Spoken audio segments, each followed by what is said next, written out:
It's dawn on the 17th of September 2025. Near Scarborough Shoal in the South China Sea, the U.S. destroyer USS Higgins suddenly detects multiple unknown vessels closing in. Radar screens light up. Alarms echo across the steel corridors. Sailors sprint to stations, gripping helmets and weapons. Outside, gray silhouettes appear on the horizon. Chinese warships, Coast Guard cutters, and shadowy militia boats pushing closer, boxing the Americans in.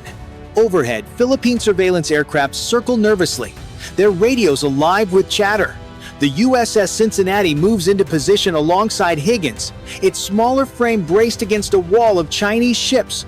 Every second feels tighter as warnings crackle over loudspeakers. Beijing declares the U.S. ship has trespassed. Washington insists it's a lawful patrol. Between the two, more than a dozen vessels now face off within striking distance. Engines hum at low throttle.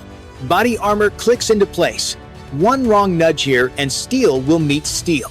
The South China Sea is not just blue water. It's a lifeline for global trade tankers, container ships, and fishing fleets moving goods that keep shelves stocked and fuel flowing. On this morning, Scarborough Shoal is the flashpoint. USS Higgins and USS Cincinnati are not here by chance. Their mission is freedom of navigation, to show that no nation can lock down these waters. For Washington, the patrol is routine. For Beijing, it's a test of sovereignty. Chinese warships push close, broadcasting warnings in clipped Mandarin. Coast Guard cutters slice across the Americans' path, backed by swarms of militia boats. Every move is recorded, every signal amplified on state media. In Beijing, this is framed as victory. In Washington, as resolve. For the sailors, none of that matters. They see steel bows less than a football field away. They hear engines rumbling, radios hissing. One wrong maneuver could cause a collision, and a collision could spiral into something worse. Missiles, jets, escalation, no one can fully control. The risk is not abstract. It's inches, seconds, decisions made under stress. Philippine planes circle overhead, feeding radar data into American systems. Manila is caught in the middle, an ally bound by treaty, yet a neighbor under China's shadow. Even with advanced sensors, the balance looks uneven. 2 U.S. ships against more than 10 Chinese vessels. The stakes are huge. If the Americans back down, allies may lose faith. If they push too hard, war looms. Both outcomes ripple beyond this reef-shaping trade, alliances, and U.S. credibility in Asia. That's why Scarborough matters. That's why this patrol feels like more than just another day at sea. This standoff leaves one big question: who should yield?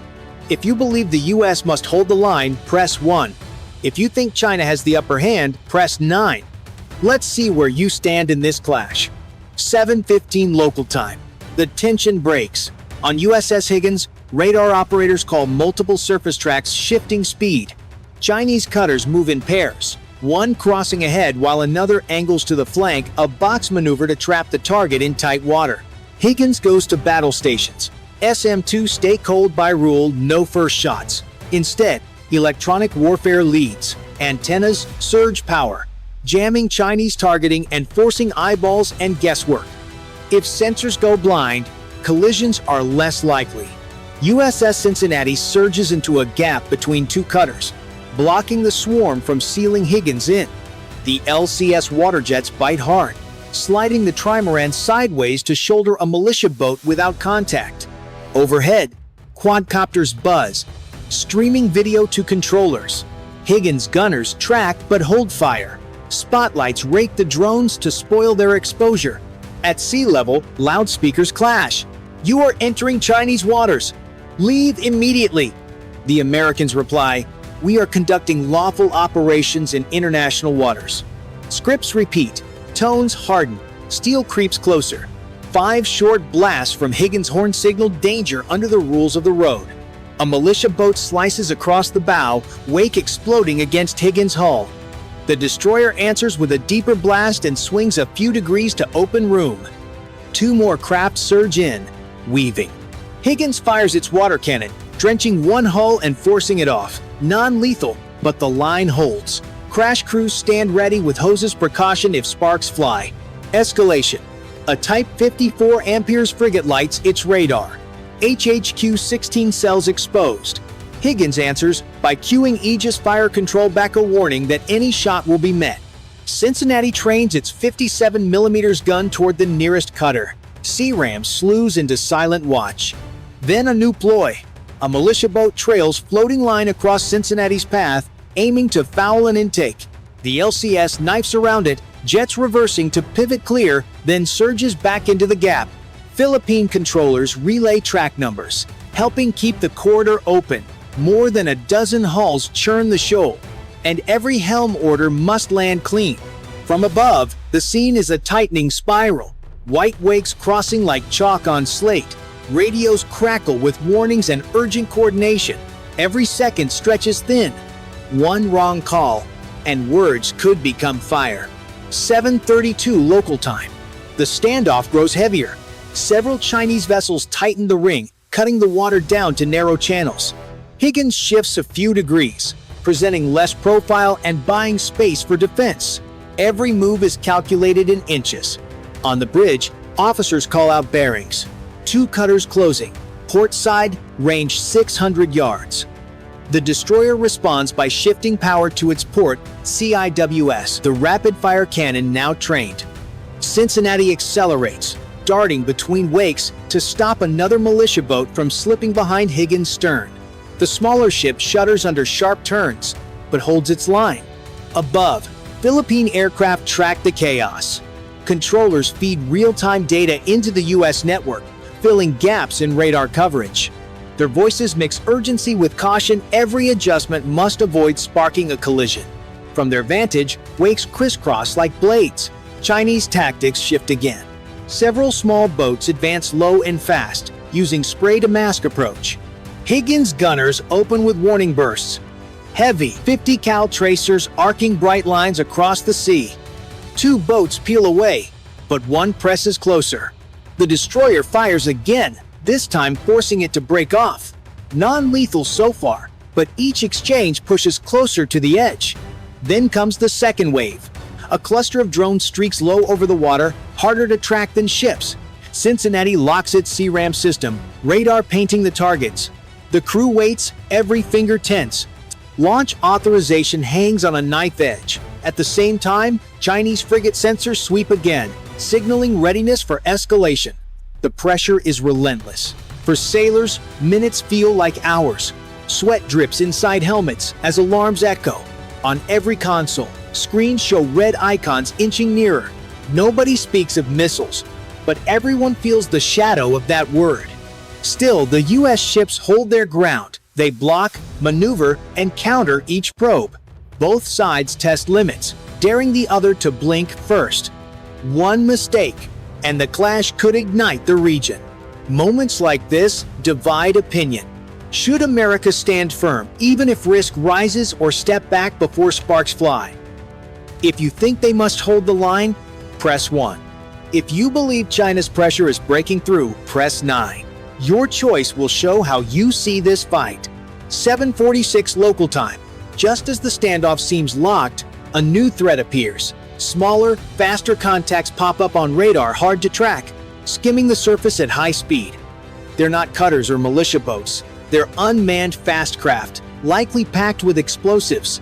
The bridge erupts in shouts. Multiple bogeys, closing at 40 knots. The order goes out. Prepare close defense. Higgins pivots to bring its starboard batteries to bear. Cincinnati, more agile, rushes to widen the gap, buying a firing lane. These drones are harder to hit than ships. Their low profile slipping under radar beams until the last moment. Higgins calls in its last line. The close-in weapon system. The white dome on deck that spits hundreds of rounds per second. But the commander knows they can't rely on CIWS alone. He orders the crew to bring C-Ram online as well, creating layered fire. Every second matters. The first swarm closes within 2 miles. Higgins launches flares to break sensors, but the drones keep coming. Water spray trails behind them like knives through the sea.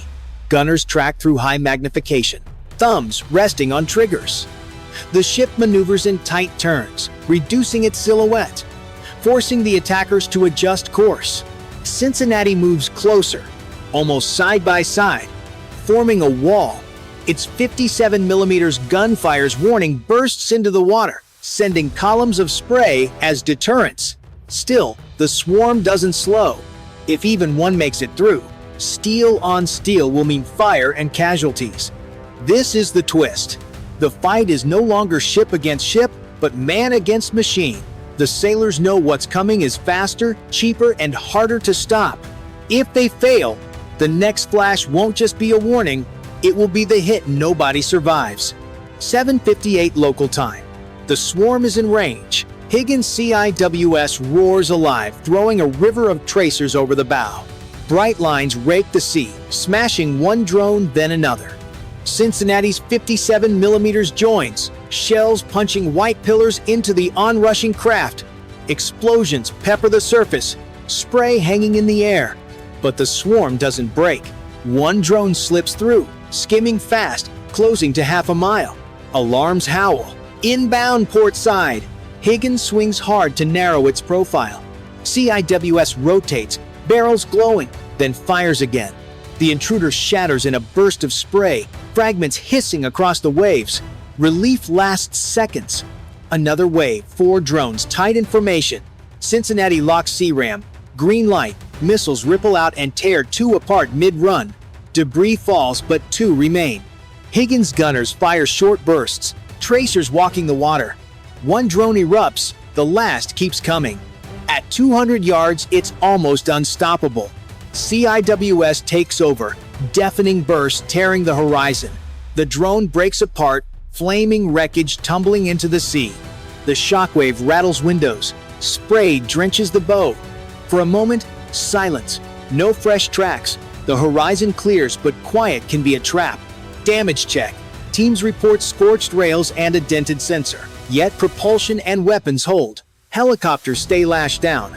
Electronic warfare floods more noise across the water as decoy rockets kick skyward, hedging against unseen eyes. Cincinnati reloads CRAM. Belts feed the 57mm. On Higgins, loaders jam fresh drums into the CIWS. Palms raw under gloves. The bridge voice stays flat. Maintain spacing. Philippine controllers say the surface picture is thinning. Though a Chinese frigate still prowls outside the shoal, sensors hot. Radios settle to breathing and static. No missiles, no jets, only wind and waves. The Americans hold seaward, daring the ring to close again. This was survival, not victory. Both sides tested, both learned. The next clash will come faster, with sharper teeth. Moments like this force a choice. Should America hold the line, or is China grinding it down? If you back the US, press 1. If you think Beijing's pressure is winning, press 9. Drop your pick in the comments and subscribe to track the next move. 8:20 local time. The shoal is quiet, but the tension remains heavy. Higgins and Cincinnati withdraw slowly, bows pointed outward, still covered by Philippine aircraft. Chinese ships linger just inside the reef, their presence a reminder that nothing has been solved. The result is clear. No missiles fired, no shots exchanged beyond warning bursts, but both sides escalated to the edge. The US proved it could hold ground against overwhelming numbers. China proved it could deploy layers of ships, militia, and drones to pressure even the most advanced American destroyer. Neither side blinked. For Washington, the survival of 2 ships shows resolve but also exposes cost. Each drone destroyed by missiles or CIWS means tens of thousands of dollars against something that costs a fraction. The math favors Beijing. For Beijing, the message is dominance at the shoal. More ships, more persistence, more headlines declaring success. For the Philippines, the day is unsettling. Their aircraft witnessed everything. Their radar linked into American systems, yet their own waters remain contested. Manila gains reassurance that the US will stand by them, but also a warning any clash could drag them into a storm they cannot control. Strategically, the meaning is stark. The US still defends freedom of navigation. China still presses claims with growing confidence. Each patrol, each standoff narrows the space for mistake. Next time, the wave may include shore-based missiles or fighters overhead. The clock is ticking faster. For the sailors, the memory is personal. Sweat-soaked helmets, scorched decks, the thunder of CIWS still ringing in their ears. They know today was a rehearsal for something larger. They stood the line, and the sea stayed open for now. This leaves a question bigger than the shoal. Should America keep risking war to hold this line, or will China's weight eventually close it? If you think the US must endure, press 1. If you believe China is tightening control, press 9 and drop your answer in the comments while subscribing to follow the next chapter.